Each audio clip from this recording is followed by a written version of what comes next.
Sentiu-vos lliures de participar, de fer preguntes, de dialogar. Heu vist, hi ha un que se'ns ha fugat, perquè en Xavier no hi és, per tant no serem nosaltres, a més que arribés. Llavors, el diàleg és vostre, jo potser en algun moment faré alguna intervenció per reconduir-lo i res, seran 20 minuts, perquè després tenim el concert i més. Jo resumiria les 5 intervencions, i per això us ho llenço. He intentat fer un resum en 3 idees. La primera, totes hi havia el desig de comprendre una partitura. Més o menys, és a dir, la inquietud tant des de prendre decisions d'articulació o les ganes de saber si havia fet èmfasis o ella en el seu cas és d'explicar coses que ell mateix va dir. Diu, això no ho sabia dir jo. Per tant, es coneix una partitura, això és un punt que he vist comú a tots. I també a darrere d'això molt lligat, totes hi havia les ganes de saber sobre un compositor, sobre un autor. Per tant, la partitura anava lligada a un autor com a mínim. Per tant, les ganes de saber. Hi ha altres temes, per tant, jo us diria com a punt de partida i agafeu, i també vosaltres. Em quedo amb el primer. Realment podem parlar d'aquest desig i què penseu del que heu escoltat, d'aquest desig de saber més sobre una partitura? Vinga, va. Que tenies la cara a punto de saber. Jo diria que és de conèixer una partitura, però sobretot, en tots els casos, crec, de conèixer una partitura, és a dir, per què de conèixer una partitura? No és que tu agafis una partitura perquè tens ganes d'analitzar-la, no només, sinó de conèixer una partitura perquè és una partitura que en algun moment vols interpretar i llavors tota l'anàlisi, tot el coneixement que tinguis sobre la partitura, al final, doncs, tindrà unes conseqüències en la interpretació, que aquest pot ser el punt comú.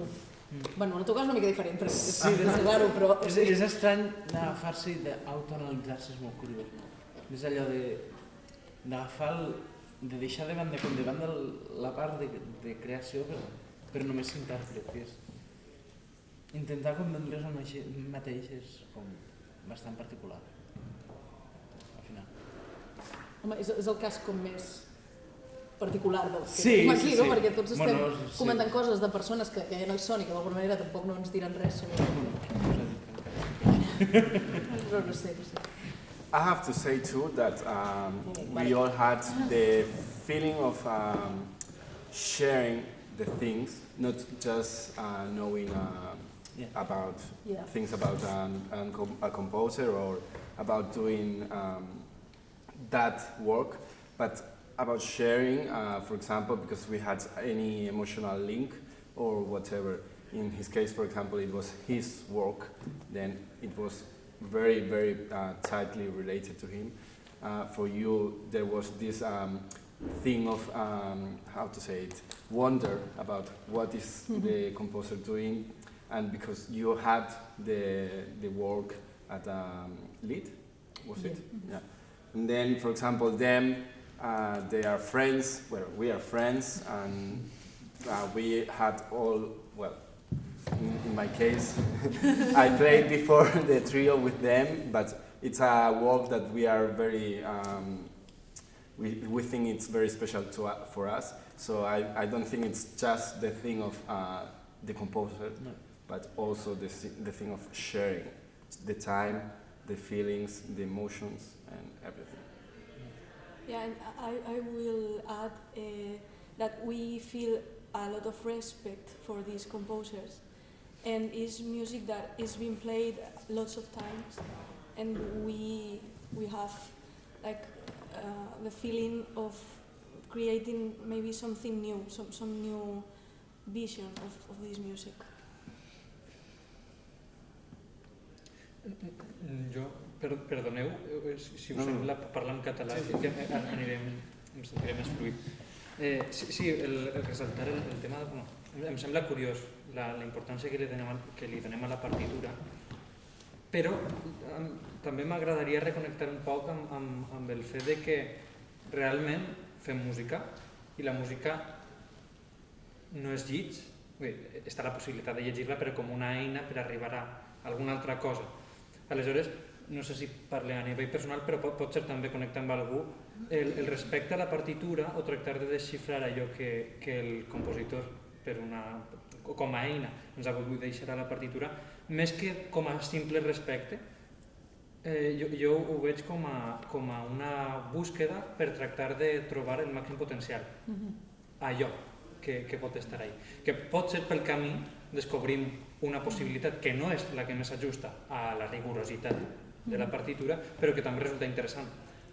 Per això, clar, no soc jo molt de sacralitzar les coses, aleshores potser és interessant no situar en el temple o en l'altar el text, sinó tindre el davant com una eina més per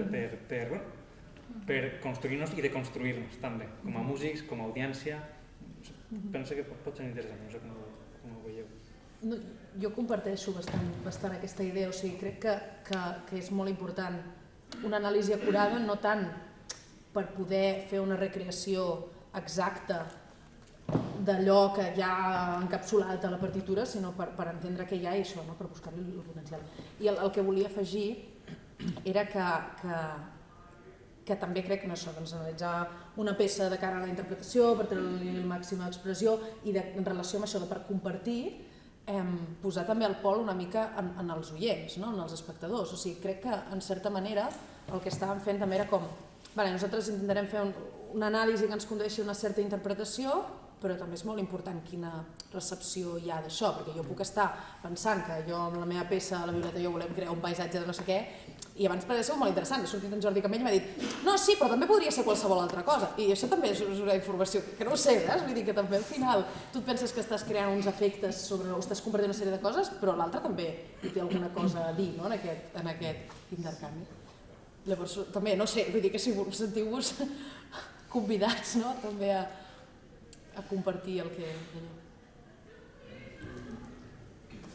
No sé, jo penso que efectivament si la música és un missatge, inevitablement hi ha un receptor també. Llavors aquest receptor també juga, i si el receptor et diu que tant li fot Santa com Salva, per exemple, com és aquí el cas, doncs mira, t'ha sortit de trascantó el receptor en aquest cas, però vull que l'hem de tenir en compte i que fins que no arribem en aquest últim estadi de la recepció, la comunicació no hi és. Nosaltres pots anar enviant missatges, si no arriben no són missatges, que cal aquest últim estadi. Jo, a propòsit de missatge i de comunicació, voldria remarcar el nivell extraordinari dels oradors que hem vist en aquesta primera sessió. Trobo un nivell francament extraordinari. En general, tothom, sense micro ni res, s'ha fet entendre molt bé, amb alguna excepció. Però justament el tenor... La pròxima vegada faré l'exposició així.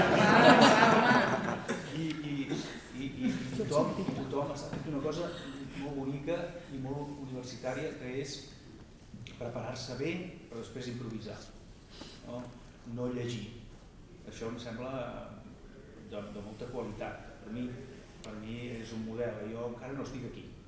Jo personalment encara estic llegint molt perquè m'ho preparo, perquè no sé tant anglès, per mil excuses que tinc, però això que feu vosaltres és el que hauríem de fer tots. Parlar lliurement a partir d'un guió. I després, a més, mantenir el temps. Has mantingut el temps. Per tant, en aquest sentit, jo estic molt agradablement impressionat. En el cas del Robin tinc una nota perquè ahir, parlant una mica de la teva obra, i avui ho he vist clarament, estàs amoïnat per una cosa que m'agradaria tranquil·litzar-te. Estàs amoïnat pel tema d'aquesta obligació inexistent de fer la música contemporània trencadora i avantguardista. Escolti, no cal. Vostè és lliure. Vostè pot fer el que a vostè li sembli millor. I aquesta és la gràcia de posar-se creatiu. Si no, per què t'estàs tantes hores escrivint amb el finale, o amb el Sibelius, o amb la mare? Per què ho faries? Per què ho faries si no és per ser lliure? Vostè fa això. Què és això? Mira, des del meu punt de vista, vostè està fent una música d'intèrpret. I això no és cap mal. Això és la música d'intèrpret. Tothom, a veure, és molt bo. Ho recomano a tutti quanti. Un intèrpret que es posa a escriure la seva música, naturalment li sona a Mozart, li sona a Verdi, li sona a Liszt, a Berlioz, la Mar... Clar que sí. Quin mal hi ha? És un intèrpret. O sigui, fa música d'intèrpret. No només no hi ha cap mal, hi ha molt de bé. Quin és el bé? Jo ho dic per experiència. El bé és que quan tu tornes a mirar una obra d'algú altre, després d'haver fet la teva pròpia, te la mires d'una altra manera, perceps unes altres coses, que només les pots percebre si tu has passat pel procés d'escriure la teva. Per tant, estigues tranquil i fes el que tu fas i el que tu vols fer, perquè està molt bé. Agafo la idea que llançatem per un altre tema que sortia, i sentiu-vos lliures d'anar per tot vulgueu, que és aquesta relació de textos. Parlant del sentiment, es llegeix un poema de Bäcker que representa aquesta mirada de dos ànimes paral·leles, o la referència de l'utilització de preguntar-se si hi ha el quadre o no hi ha el quadre, deixar-ho prudentment, científicament prudentment posat a la taula, o el missatge de veure si hi ha el Mozart, el pianista, el mateix Xavier que no hi és, el problema que presentava era com agafo un text que és sinfònic i el passo a un text que ja no és sinfònic. Per tant, estàs fent una maqueta, però una maqueta que no en el sentit pejoratiu. O fins a quin punt una òpera de Mozart, la manera de cantar, acaba il·lustrant una decisió interpretativa de com transformarem allò. Això es resumeix a vegades amb la paraula intertextualitat, amb aquesta relació de textos que vol dir moltes coses. I tu has dit, no voldria que fos només una cita, no només una cita. Què vols fer amb allò? Vols treballar el text? Bé, us llançaria aquest punt també comú, més o menys comú, que hi penseu sobre aquest ús i recursos de textos.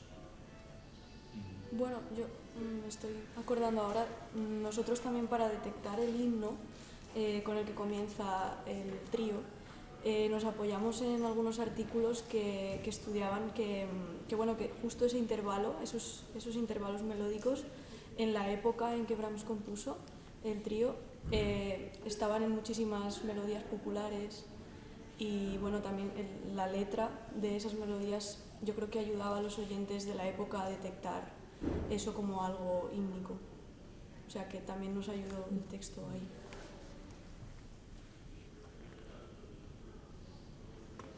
Más que intertextualidad, yo lo que diría, a ver, sí, hay un componente de intertextualidad cuando quieres crear, ¿no? Cuando quieres crear es hacer música, pintar o escribir lo que sea.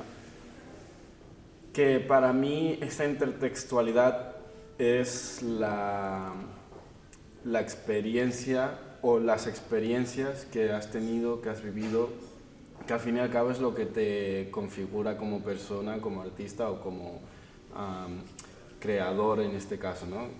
Desde el momento en el que estamos hablando ya estamos creando algo, pero con una finalidad quizá más comunicativa de responder a una pregunta o por ejemplo tocando en una calidad de querer crear una obra artística, ¿no? O si ahora me pongo a saltar, pues de querer crear un movimiento. Entonces, para mí esta intertextualidad está, pero porque es algo que está, o sea, que es innato, no es la palabra. Sí. Entonces, claro, es algo que es imposible de evitar porque es así como funciona o como se configura la mente de una persona y como para mí en general funciona la vida. A diversos factores que afectan una cosa y esa cosa es esa cosa porque estos factores la afectan. Clar, jo en aquest sentit, o sigui, o sigui, portant-ho potser més cap al terreny de lo personal, no? O sigui, d'alguna manera, el tipus d'exposició que he fet jo, per exemple, o el tipus de coses en què jo em puc fixar a l'hora d'analitzar un poema i analitzar una cançó i pensar en un rerefons teòric que ve de la teoria literària. Clar, això està directament relacionat amb quan jo escolto aquesta peça o quan em plantejo interpretar aquesta peça, quines coses del meu bagatge acadèmic o personal em ressonen, no? Perquè potser aquesta peça, si l'agafes tu amb un altre cantant, doncs mateix otra expo, no? I llavors vull dir que en aquest sentit, sí, d'alguna manera allà hi ha uns textos que ressonen amb una sèrie de textos i alhora ressonen amb els textos que tu portes amb tu, i per això també penso que la línia del que deies tu, David, que al final la interpretació no és tant una qüestió de voler respondre amb fidelitat al text, sinó de veure una mica què hi ha en aquell text i potser en quines coses tu com a intèrpret et fixes i després pots recrear, no? I aquí també és, bueno, a l'hora de que, jolín, que si no, la interpretació que vosaltres feu del trio de Brahms i la que jo faig podria ser la mateixa, no segur que no ho seria, no? En aquest terreny així. Jo tinc una nota per al trio i per tu també, a propòsit d'això que estàs dient.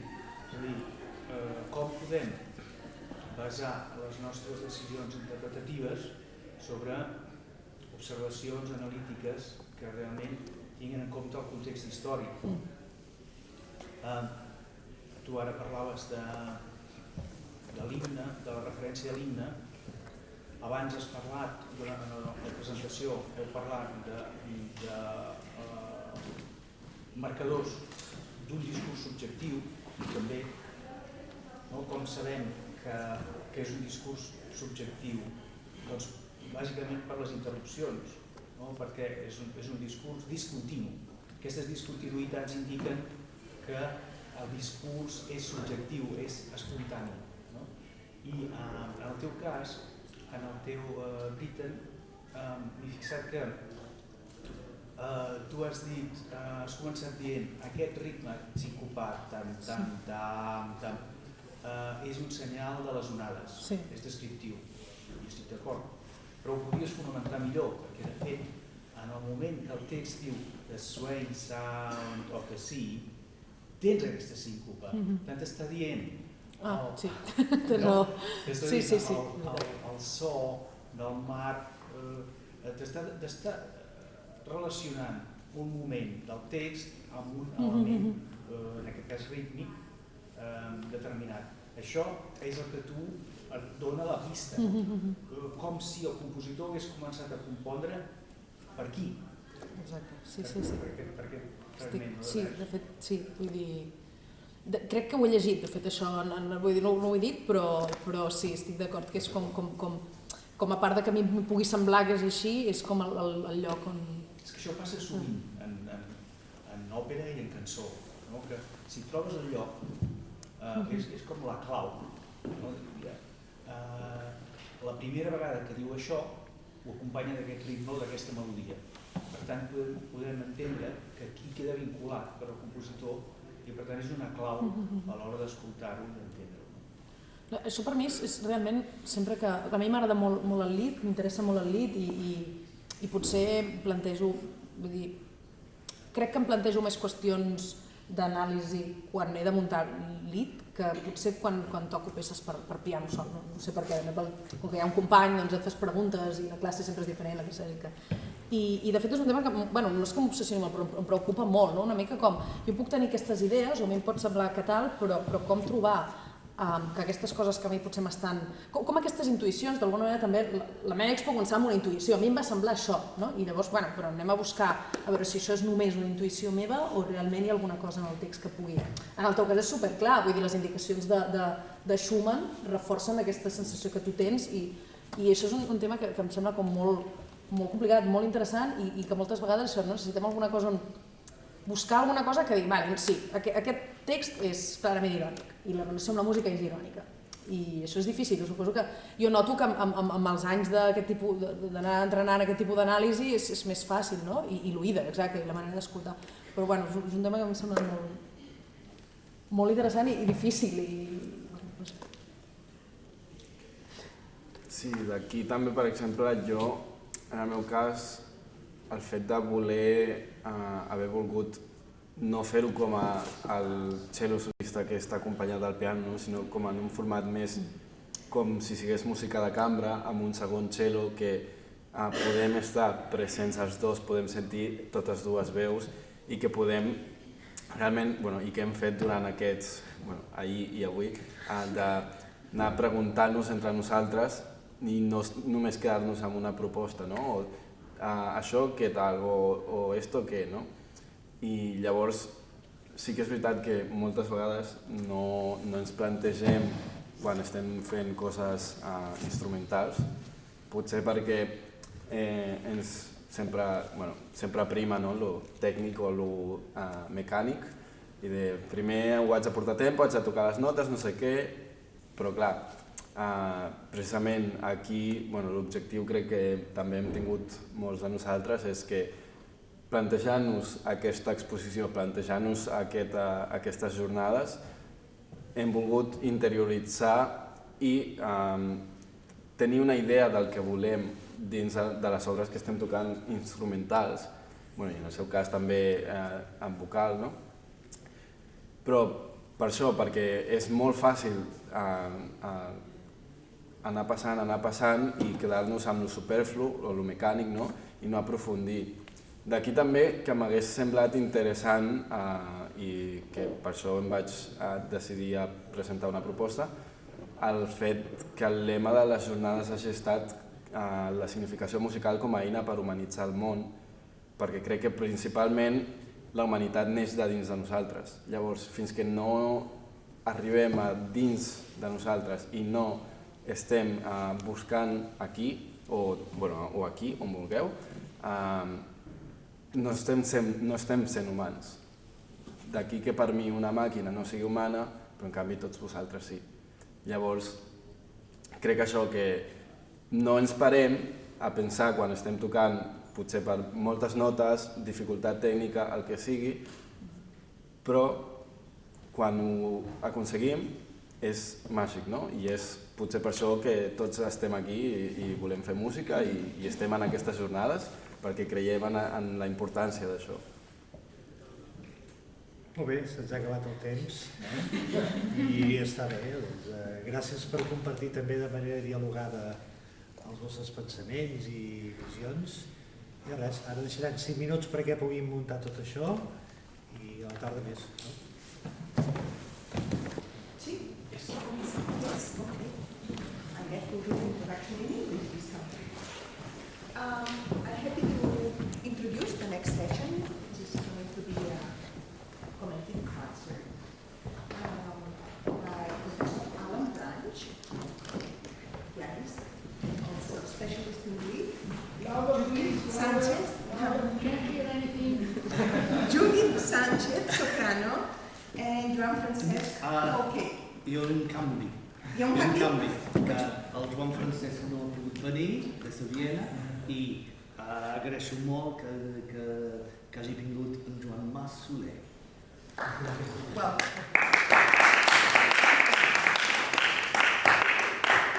So the name of this concert is Art Song, the pairing of poetry and music, and they are going to talk and perform pieces by Schumann and the poet Heine, Britten and the poet Hardy, and Brotons and Martin Paul.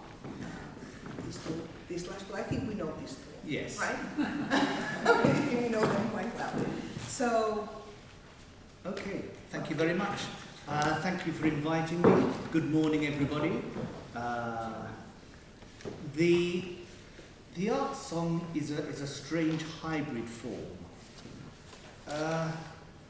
And channels of communication can sometimes be difficult. Let's start from the beginning. The poet has an inspiration. Then he puts it into words. And in the process of using words, then he's limiting his vision. He is encapsulating his vision. He's using language which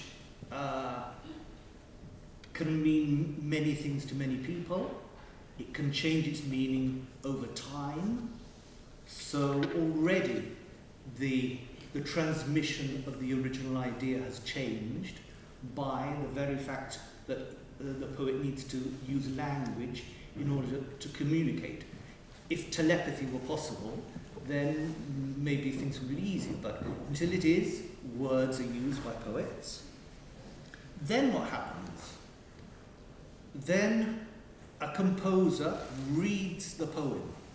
So he makes his own he or she makes his or her own interpretation of the document. And so the transmission of the idea has undergone a further transformation, a further interpretation.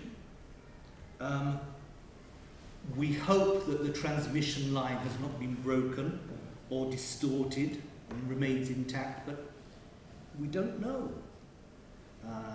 And then things get even more complicated, because in order for this hybrid work of music and verse to have life and communicate to audiences, then we need further intermediaries who are, in this case, a singer and a pianist.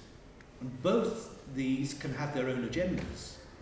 The singer may be worried about his or her voice, the pianist may be worried about the page turner, or whether he's done his Hanon exercises this morning. So many external things can put at risk the direct transmission of the poetic idea that the poet originally had. Then, finally, in a concert, there's the interaction with the audience. And the audience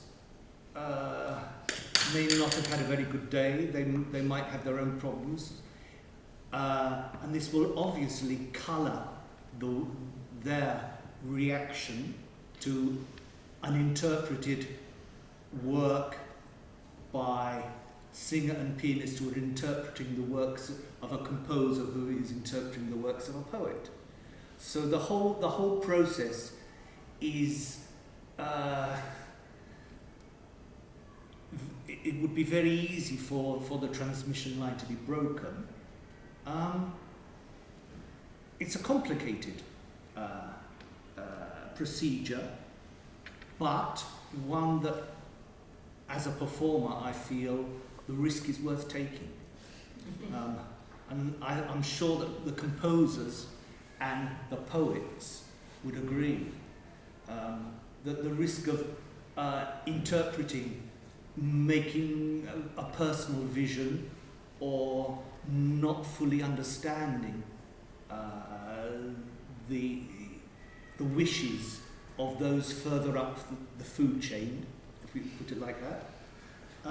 This is a risk, but otherwise the poetry stays in the book, the score stays in the library, and the public don't have the benefit of this wonderful combination of poetry, music, and the interpretive insights that the singer and the pianist can offer to the public. And then the public can interact with this. So this is the theoretical situation. Let's see now. Can we turn on the projector, please? Let's see how we can try and relate this. Oh, Joan is fantastic. What would we do without Joan? Thank you. First of all, I propose to look at two lieder by, maybe I shouldn't say Robert Schumann and Heinrich Heine, maybe I should say Heinrich Heine and then Robert Schumann. Maybe I put it in the wrong way, but well. The poem exists before the music, and unfortunately, I still have to remind some students that they have to read the poem before they start looking at the music. Pianists want to know how it sounds. Singers, will it suit my voice? And more than once, I'm not blaming anybody or looking at anybody in an accusing way. When I asked, what is the text saying here? There was an awful silence. When I told them that during my studies at the Guildhall, if we were unable to translate and know the full meaning of every word in the text, then we were politely asked to leave. Well, not politely, in fact, with a kick up the backside. This is only to insist that if we don't start with the text, then at best our interpretation will be superficial and possibly even completely incorrect, completely erroneous. So let's go back to 1840 and the composition of the cycle Dichterliebe by Robert Schumann. This was Schumann's magical year, his annus mirabilis. After many years of fighting through the courts with Clara's father in order to get permission to marry, they were finally married.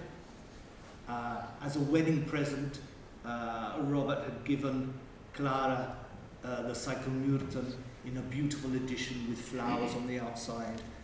And in 1840 was the great flowering of song for Schumann. Through love, through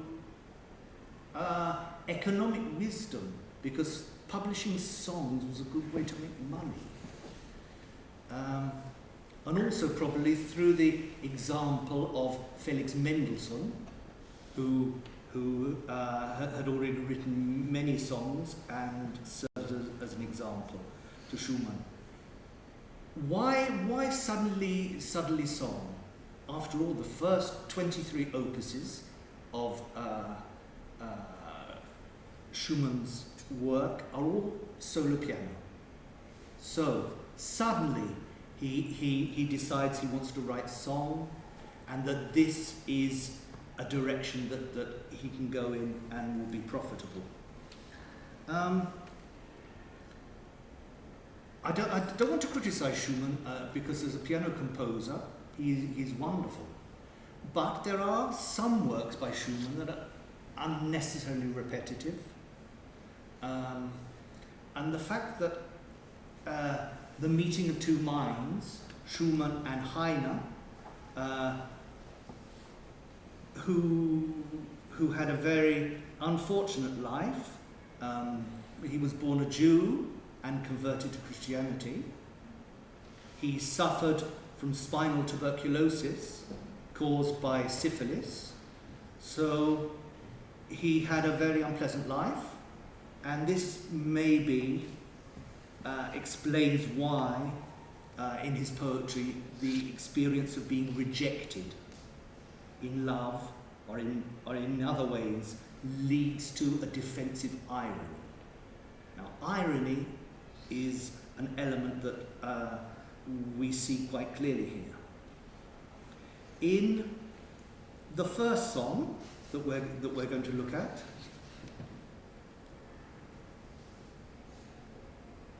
the In wunderschönen Monat Mai, in the glorious month of May when all the buds were bursting, then in my heart love blossomed. In the glorious month of May when all the birds were singing, then I told her my desires and longings. Sounds a very happy song, no? The only words that perhaps are not 100% jolly could be mein Sehnen und Verlangen, the last line of the poem. So what do we expect? Do we expect a joyful beginning? Do we expect something like the beginning of Widmung?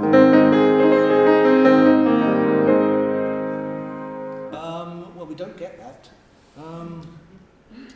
do we expect something harmonically simple? Im wunderschönen Monat Mai. Sounds a little bit trite, no? What do we actually get? The song starts like this.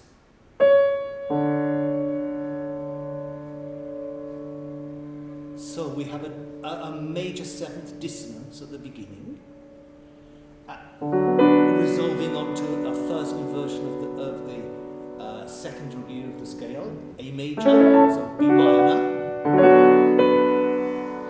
And it's almost as if the piano part doesn't fit the song. It's almost as if Schumann's got his papers confused and he's put the piano part to the wrong poem. Until we get to the end, then these words, sehnen und verlangen, longing, desire, which are so typical of romantic poetry. These give us the clue that really, in order to help capture the essence of the poem, you don't need to follow the words. I won't tell that to my students, just in case they can take it too literally. But here we have an example where the music says one thing and the poem says another thing. And this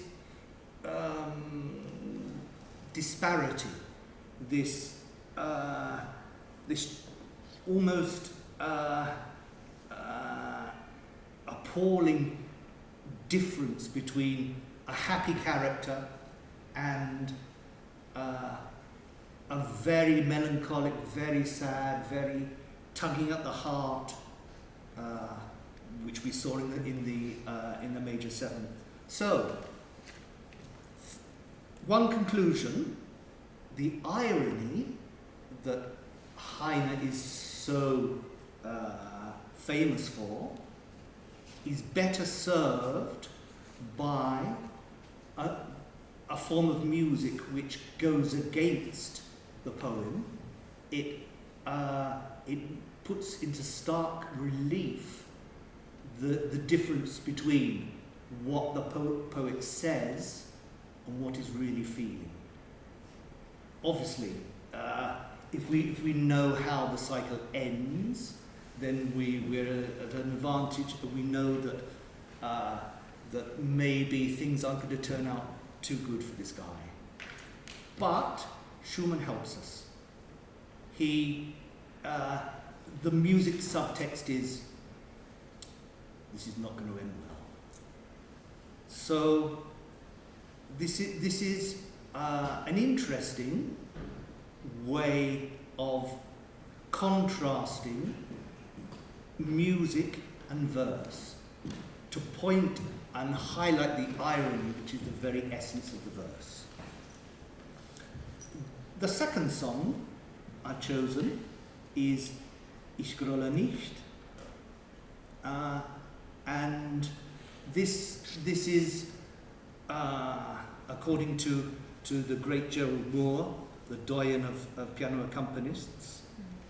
He calls it a plain-speaking, easy to understand, exciting song. Yes, it's that, but it's probably more. It's in C major, the original, and the text is not happy. I'll not complain though my heart may break, love lost forever, I'll not complain. However radiant you are in your display of diamonds, no ray falls upon the night in your heart. I have long known that. I'll not complain. And this, by the way, Ich grolle nicht, these repetitions are not from Heine, these are from Schumann. And obviously we realise that it's very ironic, that the very thing he is doing is complaining. And normally people, if they repeat things, then maybe what they're doing is trying to convince themselves first, before they convince others. These repetitions are very powerful, and within the whole cycle, this is the only poem which overtly criticizes the beloved, really saying what a nasty person she was for betraying him, the emptiness of her heart. And if we go to the end, Uzadi Schlang, the serpent which gnaws at your heart. These are very violent images, and to call the beloved elend, miserable, wretched. But it's all right. I'm not going to complain. It's so exaggerated, and the triumph of C major, which is only broken towards the end, intensifies this feeling of false happiness, which can't be, because the beloved has betrayed him. So, in these two songs, we see two different ways of combining the ideas of poetry. In the first, we've seen where the music diverges completely. It seems as if it's a different song. And here, where the presence of the major mode throughout the piece gives a sense of exhilaration, happiness, which is totally completely different from the what the text is saying. The way it's almost the ill-fitting music that we have in the first song. This is also ill-fitting music because it's too proper, it's too content, it's too regular, many quavers. I'm sure composers, teachers will say to their students, try and vary the texture a little bit. Don't always use the same rhythmic formula in the accompaniment. Schumann has written a masterpiece and he hasn't taken the blind notice of that. So the following the mood of a poem is not always a recipe for fidelity to the text, particularly when Heine delivers his typically unexpected sting in the tail at the end. He sets us up with false expectations, but Schumann points us in the right direction. On to Britain and Hardy, or I should say Hardy and Britten. Britten is one of the composers who set most of Hardy's music. The other is Gerald Finzi, and the two, if we compare Britten and Finzi, they're completely different. The Finzi is more in the pastoral tradition of Vaughan Williams. Britten could be very nasty to composers whose musical aesthetics he didn't share. When talking about Vaughan Williams' music, he could have applied to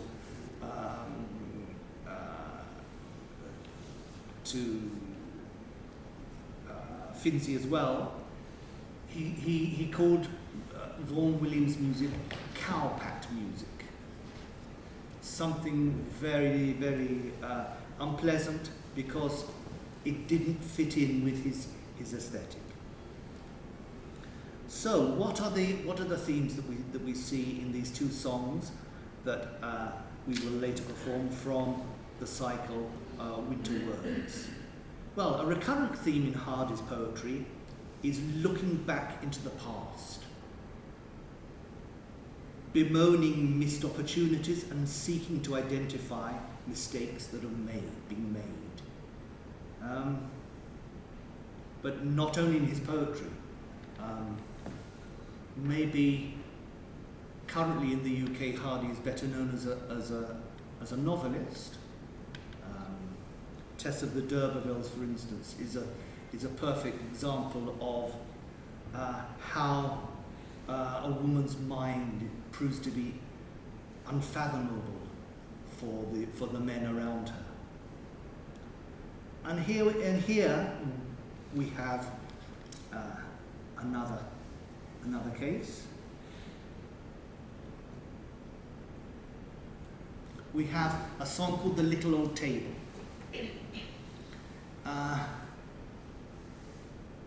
The table is an inanimate object. It has witnessed a love story which is in the past, a long time ago. It seems that some relationship had begun. For instance, and she looked at me with a thought that I did not understand. Maybe she was keener to start this relationship than he was, or he was inhibited in some way. The table witnessed it all, and the creaks. If tables could talk, what would they tell us? Is the subtext here. So some kind of relationship had begun, but he didn't grasp her intentions, and here it's very clear from the way that Britten has written, there's a duet between the voice and the left hand in the piano, whilst the major seconds that the right hand has are the creaks of the table. If you're interested, I can show you the score at the end. Small dimensions is not a large table, it's one of these little small things that you could buy at IKEA, or something like this, are wonderfully shown by small intervals in the music.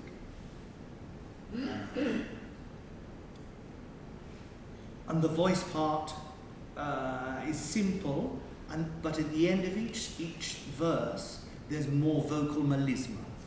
Now, what does this serve to illustrate? I think it serves to illustrate a relationship between the narrator and this mysterious woman, and also to point out to a time warp, how we are separated from the events that are half described. There's a lot that is unsaid here that we, as readers, have to fill in. We have to use our own imagination, which is never a bad thing. That's the first Britten, and the second Britten song that I've chosen is something completely different. This is the choir master's burial.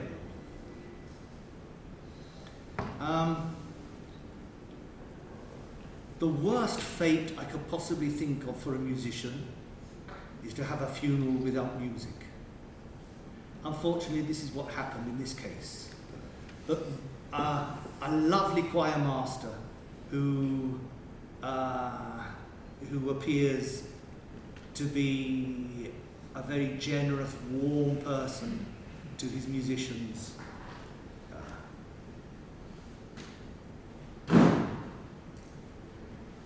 Very polite, if out of us any should here abide, and it would not task us, we would with our lutes play over him.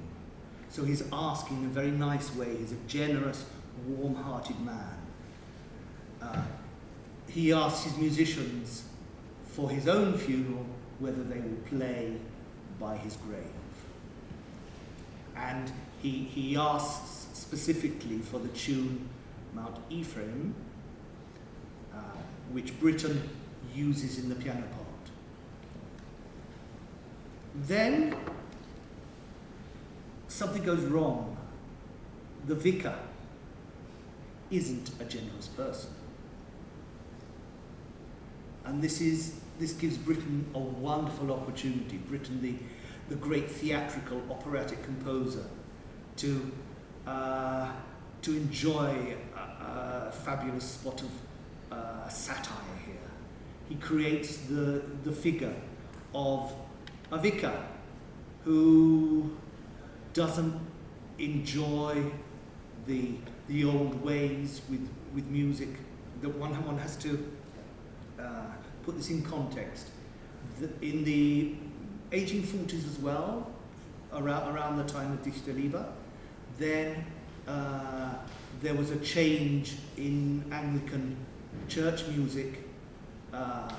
There was a view that it should be organ-based and with hymns, and the old ways using portable instruments which could be used outside, and the psalms, the psalmic basis, that was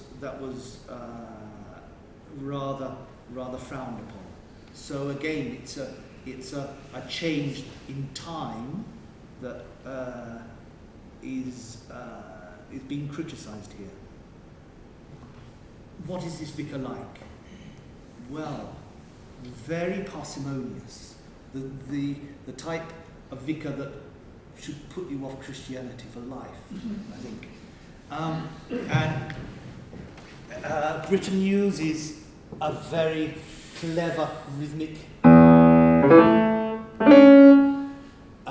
device, a dotted crotchet and two semiquavers, and it's almost as if in fact, Malcolm Martin, a colleague of mine, said that it was almost as if this vicar had a little twitch. This is a good invention, but he is very mean,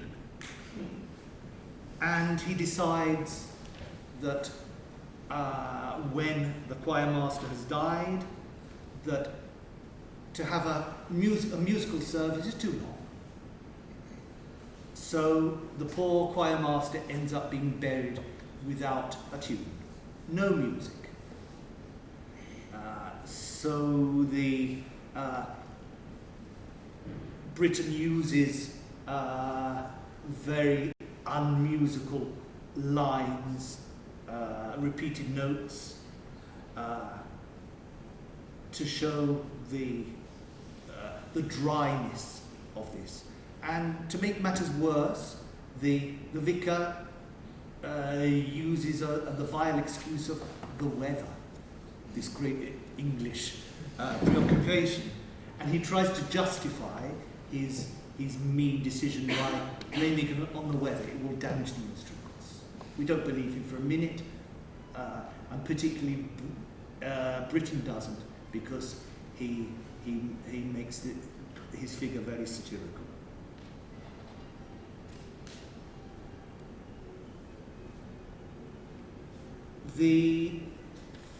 What happens then? The following night, the vicar looks out, and the angels provide wonderful music for the choir master, because the church has failed him. Okay. Up until now, we've talked about poets and composers who are dead. Today, we are fortunate to have the composer of the last two songs with us.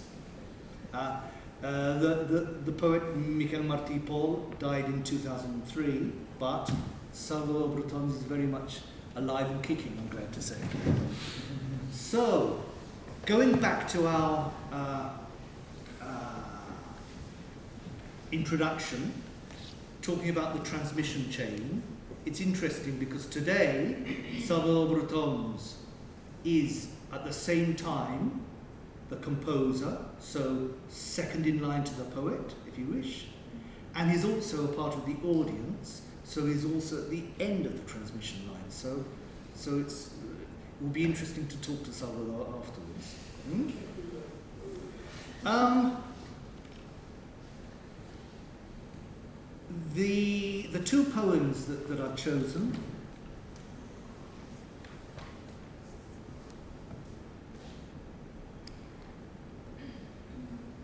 by this great poet.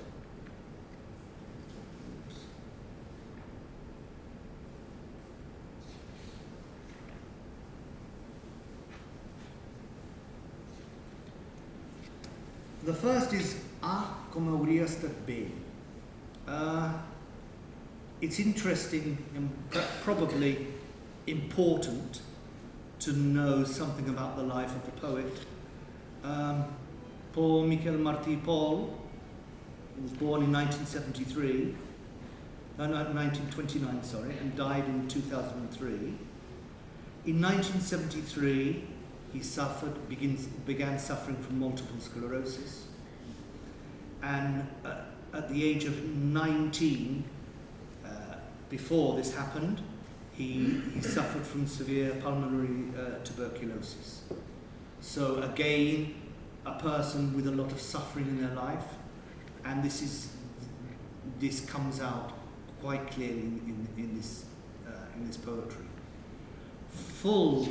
This first song of conditionals, the conditional perfect, unrealizable wishes, a deep yearning expressed. The poet's physical disabilities don't let him be normal. He has a desire to do the things that other people can do. Meet people, make the girls fall in love with me. All these things with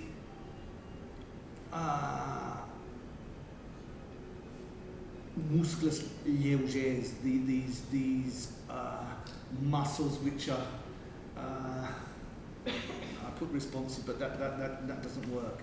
It's the opposite.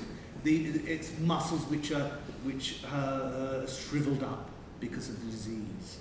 Unresponsive, it should have been. And so his physical disabilities, a desire to escape from this appalling disease, I'm sure in the music provides a deep yearning. Lots of the song uses small intervals, but then there is one large interval which is repeated throughout the song. It begins.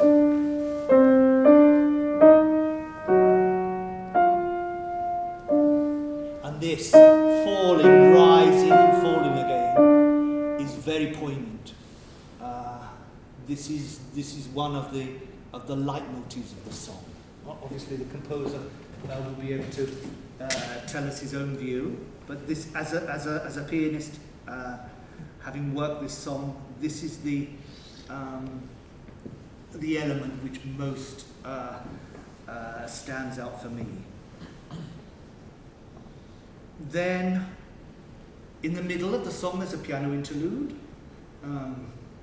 You might ask, well, that's good for the singer, they have a break.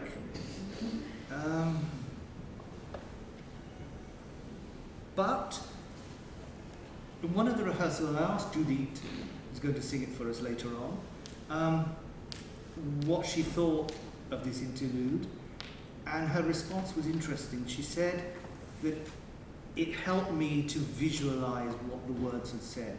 It gives us time for the words to sink in, to imagine what has been said. Also, the image of a pure white house,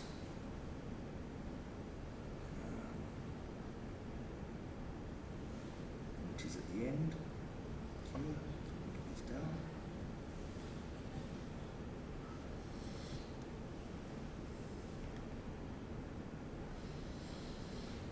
I'm not used to this computer.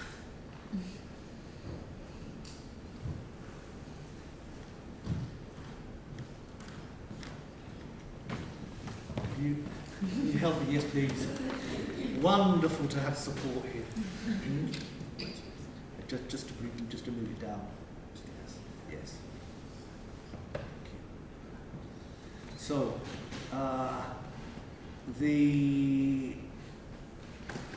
that's that. Now we're on to the last song. Now here, the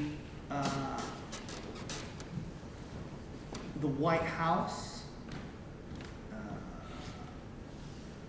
which is with open windows near the sea, a symbol for freedom, for escape from physical disability. Also, it's very interesting how he uses polyrhythms. Famous 4 against 3, which I have to teach my students mathematically. This is the difficulty to fit them together is a very good analogy for the discomfort produced by this disease. And in the postlude, it insists on the melodic figure we talked about before, but it fades into the atmosphere. And both songs finish with a rising figure, as if they evaporate. It's music which is not earthbound, but very much in the air. The Es pot dir Em foc encara, a very violent song. Some people might want to see a representation of the current situation of Catalonia and Spain in these words. Es pot dir Em foc encara el nom d'aquest país, amb tants de faunes agressius que mai no es tallen els unglots, mistake here, sorry, per no perdre els privilegis. Very, very strong words with very violent music, use of whole tone clusters, fortissimo octaves in the piano, very, very violent. And then a second half, we talked about Schumann not varying his accompaniment. Here, Salvador Bruton's changes completely, and then we have a very fluid use of semiquavers. The text is still violent, but the musical treatment of it is more lyrical.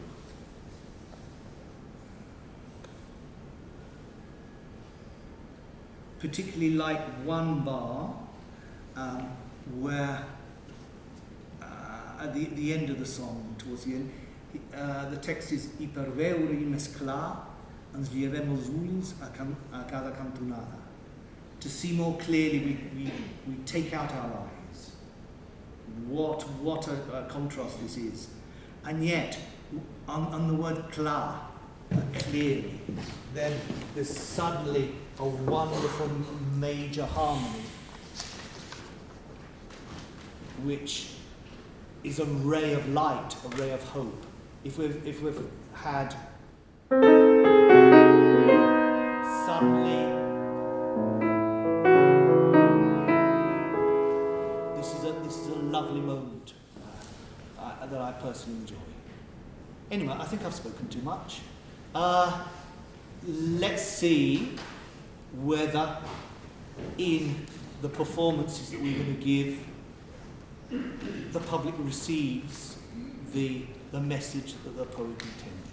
I hope so. Thank you.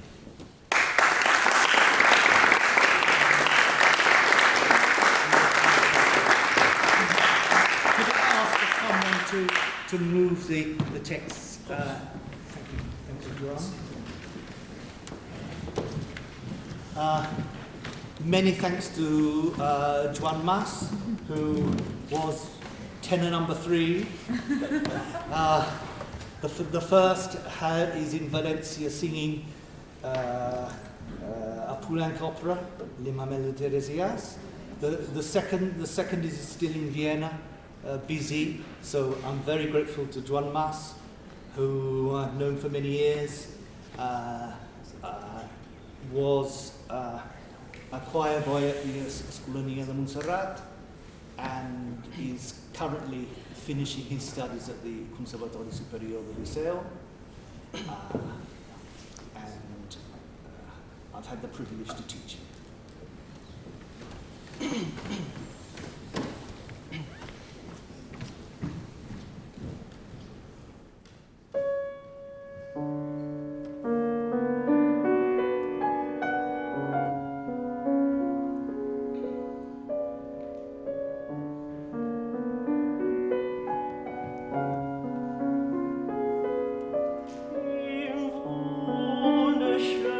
Monat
mystery hangs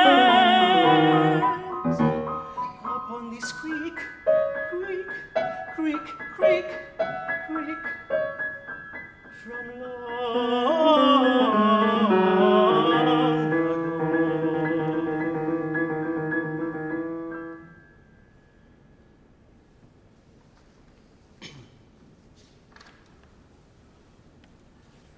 He often would ask us that when he died, after praying so many to their last rest, he vowed of us any should here abide, and it would not task us.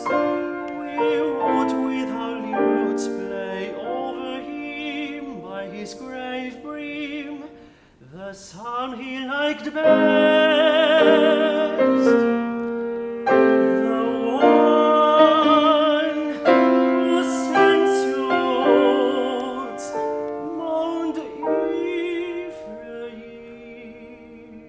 and perhaps we should seem to him in death's dream like the seraphim,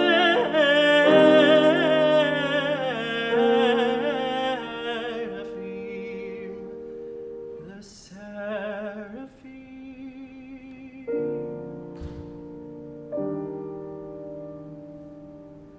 As soon as I knew that his spirit was gone, I thought, this is due, and spoke thereupon. I think, said the vicar, let's have his quicker than vials of the doors in this frozen halls. That old-fashioned way requires a fine day, and it seems to me it had better not be. Hence, that afternoon, though never knew he that his wish could not be, to get through it faster, they buried the master without any tune.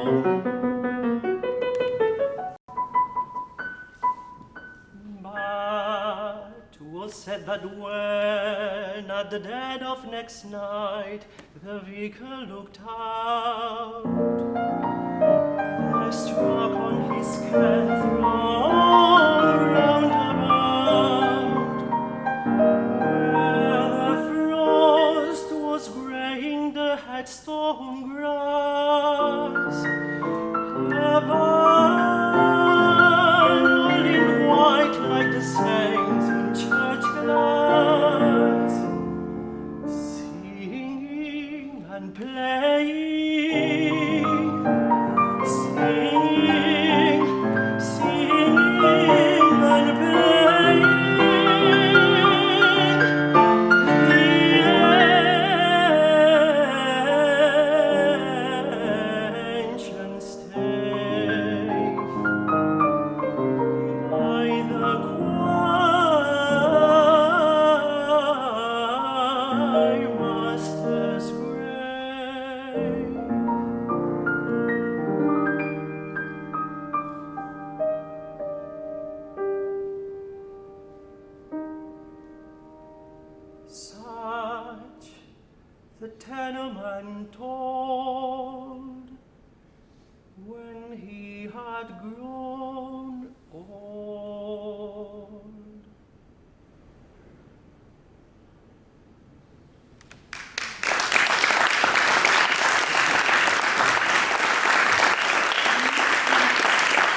Las man s'agita